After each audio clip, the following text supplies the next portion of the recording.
Prime Minister Anthony Albanese is under pressure at the moment to recognise Palestinian statehood as Australia signs a 50-year defence treaty with the UK. Joining me live this morning is former Nationals MP and Howard Government Minister Peter McGorran. Peter, always lovely to see you. Good morning. Thank you. I just want to firstly get your thoughts on Anthony Albanese's criticism here of Israel and the crisis unfolding in Gaza. What's your take on all of this?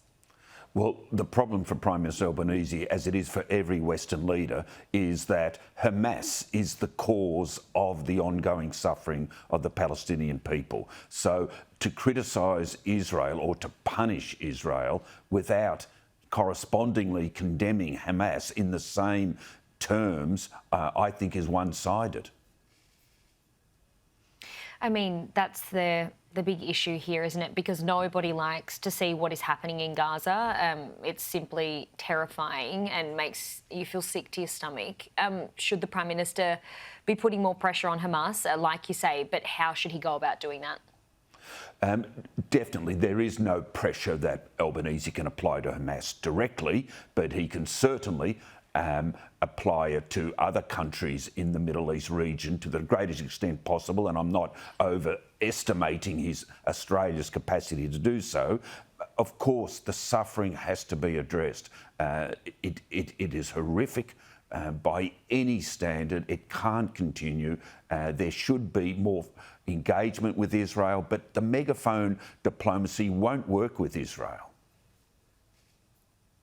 Absolutely. Let's get to some other news today. There's lots to get through. We've got the UK pledging 50-year support to do with AUKUS. The US, though, notably absent, if you will, and US uncertainty looms here. You've got the investigation or review, if you will, of the submarine deal. What do you make of all of this at the moment? Well, you've hit the nail on the head, Holly. It's great that the British government commits another 50 years to AUKUS. Their support's never in doubt. The key is the Americans, and there's two issues here. The first is they're only producing one Virginia-class nuclear-powered submarine a year as it currently stands, and they need that submarine to replace their own ageing fleet. So that's an engineering and capacity problem. And secondly, as you say, there's an AUKUS review, and here the hardliners within the Trump administration have raised the high jump bar because they're now asking for potentially for commitments from Australia. What are you going to do with those submarines? Supposing China invades Taiwan, will you support America in a conflict with China? Now, Albanese's handled it well by saying, well, America hasn't come out openly and said they would defend Taiwan in the event of an invasion by China, so why should we? But he can only keep that up for so long. If that was the case, how do you anticipate the US would expect Australia to respond in that kind of situation? Well, the nuclear submarines are a warfare game changer. They have incredible capacity, and they would expect the nuclear powered submarines to be deployed if they themselves went to Taiwan's rescue, and that's far from public policy. So the hardliners within the Trump administration will have to convince the US to adopt that position before they can demand it of their allies. So we'll have to go through this process with them during this review, but there is a degree of uncertainty about its outcome. Peter, what's standing out to me throughout this whole process is that Australia has not had a meeting with President Trump. How do you feel about that?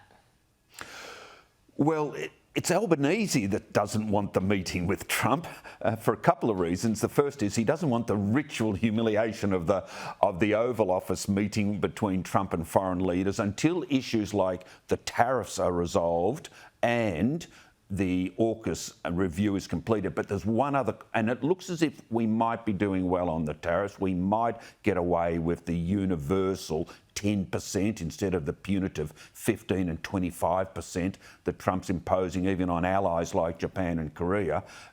But we still do have the problem that Trump is demanding that his allies spend 3.5% of GDP on defence acquisitions. We're spending 2%. So I don't see how Albanese can have the full-blown Washington visit, Oval Office, meet and greet until he solves that problem, because Trump will go him in front of the world's media which is why Albanese's trying to organise a side meeting at one of the international meetings coming up over the next 2 to 3 months.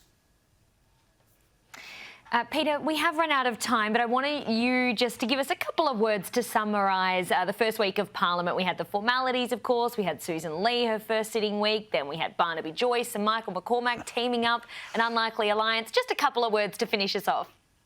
Well, it was unusually entertaining, wasn't it? Because you've got the two old bulls, or sometimes called the steers of the National Party, making peace, undermining David Littleproud. Susan Lee's strengths and weaknesses were on display. Her strengths are very personal, calm, collected, professional, prepared, committed. The weakness is, how does she get cut through in the face of overwhelming majority of the government? And she'll need to develop policies and an ideological edge to achieve that. And then we had the government trying to keep its hubris and self-satisfaction under control, and not doing it entirely perfectly, but overall the government's trying to set a tone of working for the Australian people and in harmony to the greatest extent possible with the crossbench.